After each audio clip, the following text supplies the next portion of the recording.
Allora, rieccoci in studio, ci ha raggiunto l'assessore, ce l'ha fatta, ben arrivato l'assessore Radeghiero alla buona cultura del giornata. comune di Padova, sappiamo che era preso con la conferenza. Come promesso passo la parola anche alla carne.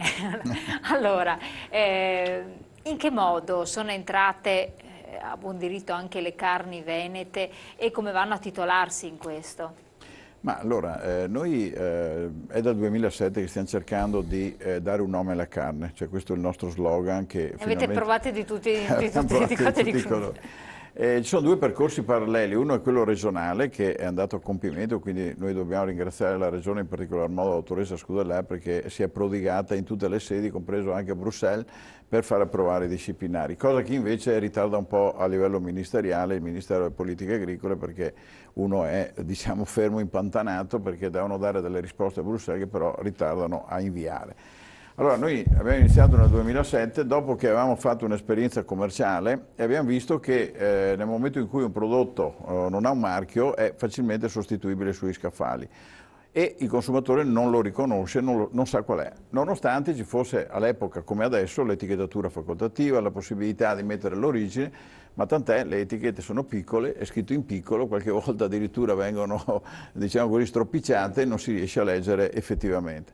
Allora, dopo questo esperimento noi abbiamo puntato tutto su questo progetto, quindi di dare il nome alla carne, ovvero metterci un marchio istituzionale. Perché i marchi privati non entrano, soprattutto per quanto riguarda la carne, non entrano nella grande distribuzione, la distribuzione organizzata, nel normal trade, perché ognuno vuole metterci il suo. Allora, abbiamo colto al balzo l'idea della legge 12 del 2001, nel 2007 l'allora vicegovernatore Zaia ha ritenuto di procedere quindi assieme agli uffici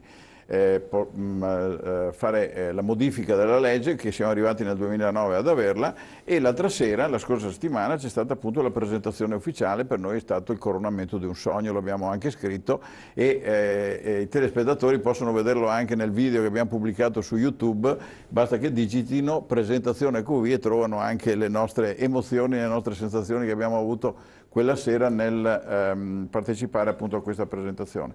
C'è da dire una cosa, che la carne non avrà dei aumenti di prezzo, perché giustamente, come diceva la dottoressa Scudeller, è un miglioramento della qualità della produzione, seguendo dei disciplinari, però i nostri produttori sono degli specialisti e con questo sistema vorremmo che ci fosse una equa distribuzione lungo la filiera del valore aggiunto che la carne, soprattutto quella veneta, ha. Quindi produttore, maceratore e trasformatore. Noi assieme ai colleghi di Azove stiamo cercando di metterci questo marchio sulla carne e quindi anche di fare in modo che il consumatore la riconosca. E questo è Perché quando si va in fondamentale. macelleria il banco è bello lungo, disteso, e la carne lì è tutta bella rossa, ma è polacca, è No, irlandese, infatti. australiana, Ti devi americana, fidare, italiana. chiederlo Ecco, e allora fidarti di l'unico quello che dici. sistema è un certificato esposto e il marchio qualità verificata sulla carne. Con questo sistema noi siamo sicuri che il consumatore è in grado di riconoscere la carne prodotta in Veneto, perché dalla nostra indagine che abbiamo fatto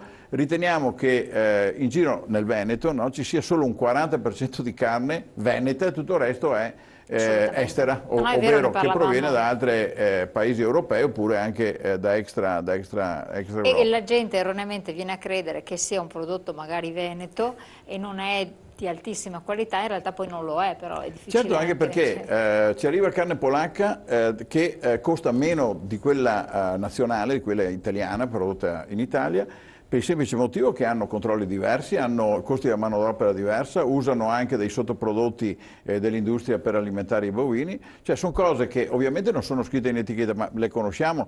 La dottoressa Scudeller citava prima gli Stati Uniti d'America.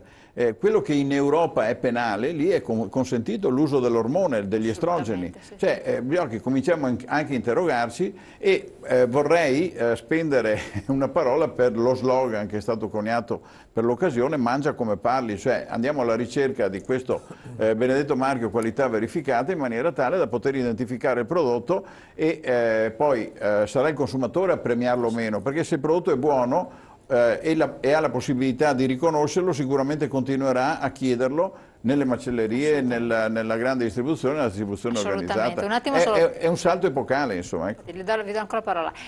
Pronto? Pronto, buongiorno, io sono Adriana. Sì, buongiorno signora, prego. Senta, volevo sapere, verifichiamo la qualità del cibo. Si parla soltanto di carne o di altri prodotti, tipo anche la verdura? Anche l'ortofrutta, anche il l'ortofrutta, pesce, anche il adesso io latte. vorrei parlare di verdura biologica. Ho fatto una discussione con una signora una volta, perché che lei si vantava di andare a prendere questa verdura biologica. Ho detto: signora, è convinta che lei è tutto biologico? Cioè sì, perché dice non spruzzano anticritogamici, non so. Signora, dico, ma quando la pioggia viene giù dal cielo, cosa viene giù? Più inquinamento di quello, insomma, a un certo momento.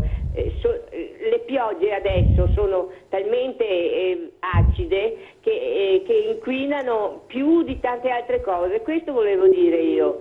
Cioè, come si fa ad essere sicuri che la qualità del cibo sia buona?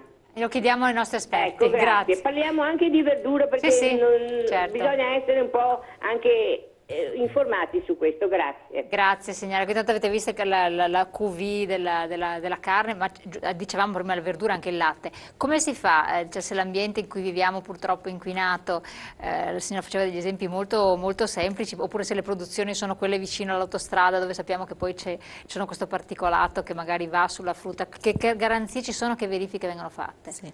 Beh, le garanzie sono, anche se c'è la pioggia, comunque voi sapete benissimo che oggi l'aria è comunque meno inquinata di quella che era 20 anni fa, eccetera. Io credo che 30 anni fa abbiamo mangiato dei cibi che erano molto meno controllati e forse anche c'erano più sostanze nell'aria che non erano controllate.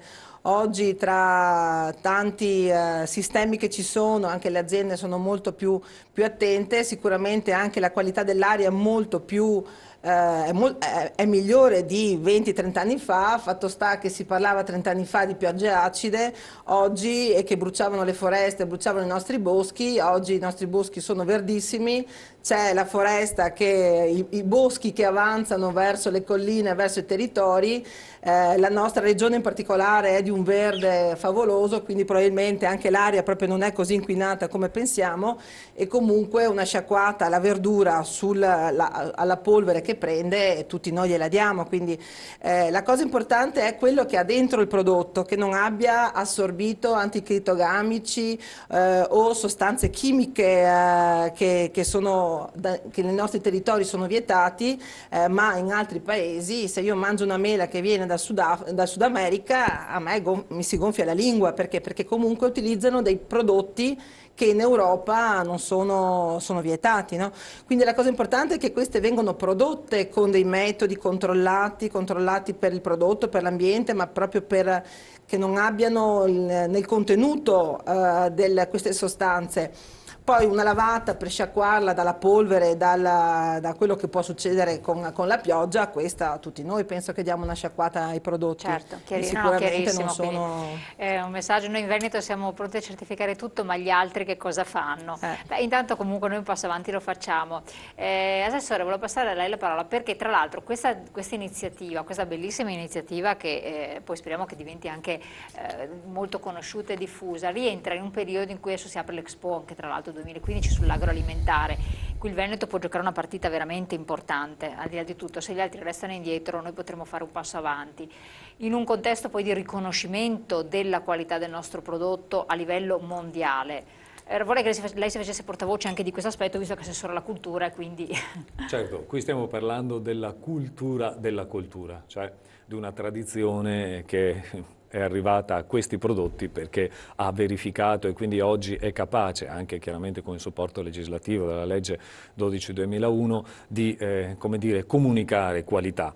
E credo che poi anche si sia individuata sia a livello legislativo sia a livello operativo con le organizzazioni di categoria la strada che mette in luce i due binari, quello della qualità e della comunicazione internazionale, che sono i due binari, dico sempre, della competitività. Sì, perché l'assessore Manzato nell'intervista ne accennava, cioè potrebbe essere un'apertura anche per l'Europa in questo momento di difficoltà. Una comunicazione, ecco, bisogna essere oggi capaci non solo di fare ma anche di saper comunicare, e noi abbiamo una tradizione in tutti i settori, anche in questo e soprattutto in questo, specialmente in questo momento di crisi dove il settore primario può fare da traino di tutto il resto, a comunicare, ecco, quello che siamo capaci oggi di offrire non solo alla nostra realtà di consumo ma anche nel contesto internazionale. Un contesto internazionale nel quale questi valori trovano un riconoscimento. Abbiamo inserito questo evento all'interno di quella che è stata la Fiera Mondiale dei Beni dell'UNESCO che abbiamo ospitato presso il Salone nei giorni scorsi, che ospiteremo per altre 2 edizioni, a dire che sono eventi che si accompagnano. Oggi l'UNESCO riconosce come beni immateriali, come patrimonio immateriale, anche alcuni valori legati alla storia e alla tradizione, come sono anche queste qualità legate al cibo. Tanto più quanto l'anno prossimo abbiamo un momento così internazionale qual è l'Expo di Milano, dobbiamo essere capaci anche di comunicarli.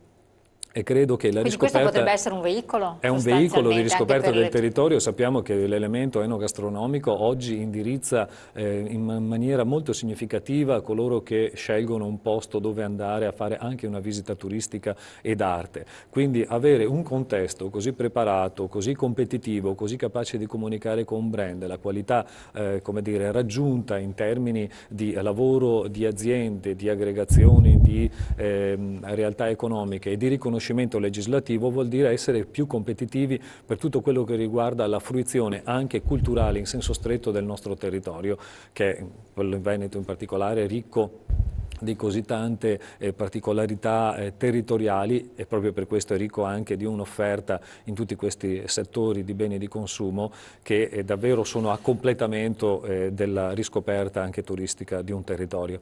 Assolutamente, questo è molto importante quello che stai sottolineando. Rispondiamo anche ai messaggi. Abbiamo un messaggio, forse era rivolto a Busetto, che dicendo ci differenziamo anche da questo, faceva intendere andiamo anche oltre, ma ne parleremo questa sera abbiamo la diretta, quindi parleremo anche di aspetti legati più alla politica, all'economia della regione del Veneto. Non diamo il là al nostro telespettatore, invece diamo il là a lei, perché è arrivato un messaggio sulla notizia di quest'oggi delle larve trovate sul pollo, sulla carne, insomma, era pollo, per cui non vi riguarda, però quando si leggono queste notizie da Verona, Filippo da Verona mi pare. Noi tutti consumatori dovremmo stare un po' più tranquilli, perché abbiamo l'informazione, cioè sappiamo che c'è chi fa il proprio dovere, controlla, verifica e quindi ci mette nella condizione di eliminare le cosiddette mele marce, perché se sono stati trovati vuol dire che i controlli funzionano, quindi questo è... Ma è il consumatore che l'ha trovato. È positivo. Il consumatore l'ha trovato sulla carne che doveva mangiare. Non ho visto la notizia, però leggo sempre le ANSA, le Agrapresse, eccetera, dell'attività che viene fatta dal Corpo Forestale dello Stato, dai Vigili, dai Carabinieri, eccetera,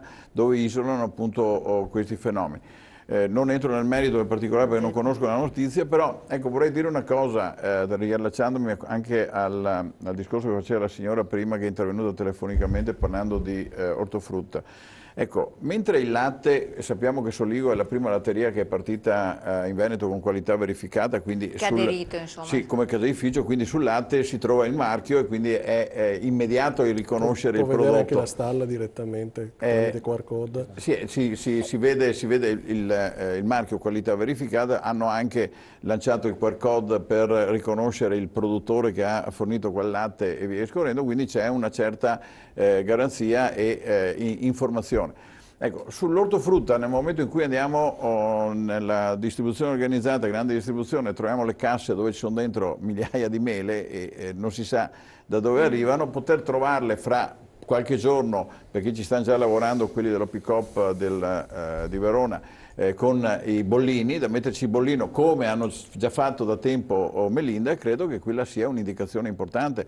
Quindi il nostro prodotto, la carne, è la più difficile se non è confezionata da individuare. Allora la gente che si fida di ciò che gli dice il negoziante, in questo caso il macellaio, avrà una marcia in più per capire se effettivamente ciò che gli viene detto è corrispondente alla realtà, cioè carne nostrana, come si suol dire, e che quindi possa dare affidamento. Certo è che qui i produttori devono fare squadra, cioè noi siamo d'accordo che il marchio qualità verificata che ci ha dato la Regione Veneto è una gran cosa, è un gran progetto, però adesso sta a noi, quindi quelli della carne, quelli del latte, quelli dell'ortofrutta, quelli del pesce quando arriverà, dei polli, perché tra l'altro so che in questi giorni stanno discutendo anche per presentare un disciplinare per il pollo, per le uova, perché tutti quindi tutte ci le saranno produzioni anche... possono essere certificate. Ecco, se l'agricoltura veneta fa squadra, come diceva anche quell'SMS che ho letto prima, cioè siamo i primi a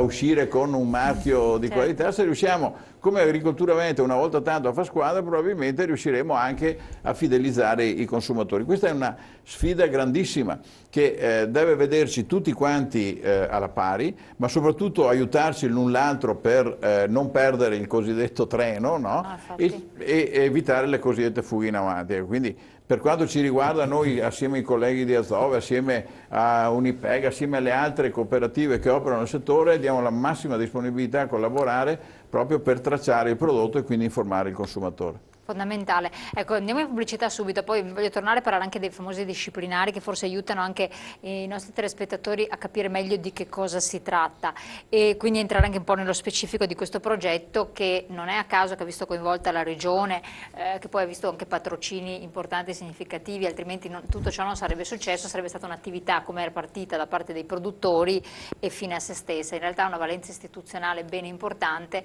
l'UNESCO non ci mette la faccia, credo, se la cosa non è garantita e sicura. Pubblicità, poi torniamo insieme.